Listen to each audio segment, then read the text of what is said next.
ನಮಸ್ಕಾರ. ಇವತ್ತು ಮೂಲಂಗಿ ಬಳಸಿ ಪಕೋಡ ಮಾಡೋಣವಾ? ಇದು ತುಂಬ ಚೆನ್ನಾಗಿರುತ್ತೆ. ಯಾವ ಸ್ಮೆಲ್ಲು ಇರಲ್ಲ, ಏನಿರಲ್ಲ. ಇದು ಮೂಲಂಗಿಯಲ್ಲಿ ಮಾಡಿರೋದು ಅಂತಲೇ ಗೊತ್ತಾಗಲ್ಲ, ಅಷ್ಟು ಚೆನ್ನಾಗಿರುತ್ತೆ. ನೀವೊಂದು ಸಲ ಟ್ರೈ ಮಾಡಿ. ಮೂಲಂಗಿನ ಎರ್ದು ತೊಳೆದು ತುರ್ಕೊಂಡು ಅದು ರಸ ಎಲ್ಲ ಹಿಂಡ್ಕೊಂಡಿದ್ದೀನಿ. ಯಾಕಂದರೆ ಮೂಲಂಗಿ ಜಾಸ್ತಿ ನೀರು ಬಿಟ್ಕೊಳ್ಳುತ್ತೆ.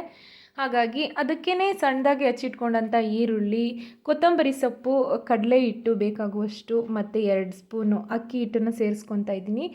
ಚಿಟಿಕೆ ಅರಿಶಿನ, ಅರ್ಧ ಸ್ಪೂನ್ ಜೀರಿಗೆ, ಖಾರಕ್ಕೆ ತಕ್ಕ ಹಾಗೆ ಖಾರದ ಪುಡಿ, ಅರ್ಧ ಸ್ಪೂನು ಧನಿಯಾ ಪುಡಿ, ಹಾಗೆ ಬೇಕಾಗುವಷ್ಟು ಉಪ್ಪನ್ನು ಸೇರಿಸ್ಕೊಂಡು ಕಲಿಸ್ಕೋಬೇಕಾಗತ್ತೆ. ನೀರೇನೋ ಹಾಕೋ ಅವಶ್ಯಕತೆಯೇ ಇಲ್ಲ. ಇದು ಕಲಸಿಟ್ಟು ಎಣ್ಣೆ ಕಾಯೋಷ್ಟರಲ್ಲಿ ಇದು ತುಂಬಾ ಸಾಫ್ಟ್ ಆಗಿಬಿಡುತ್ತೆ. ನೋಡಿ, ಈಗ ಗಟ್ಟಿಯಾಗೇ ಕಲಿಸ್ಕೊಂಡಿದ್ದೀನಿ. ಇದು ಹಾಗೆ ಇಟ್ಟರೆ ಎಣ್ಣೆ ಕಾಯೋಷ್ಟರಲ್ಲಿ ಸಾಫ್ಟ್ ಆಗುತ್ತೆ. ಇಲ್ಲಿ ನೋಡಿ, ಹೀಗೆ ಎಷ್ಟು ಸಾಫ್ಟ್ ಆಗಿದೆ. ಸಾಕು ಇಷ್ಟು.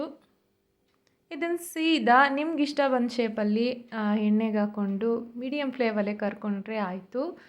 ಸೂಪರ್ ಟೇಸ್ಟಿಯಾದ ಮೂಲಂಗಿ ಪಕೋಡ ರೆಡಿಯಾಗುತ್ತೆ. ನೀವು ಒಂದು ಸಲ ಮನೇಲಿ ಟ್ರೈ ಮಾಡಿ, ಹೇಗಿತ್ತಂತ ಕಮೆಂಟ್ ಮಾಡಿ. Thank you for watching.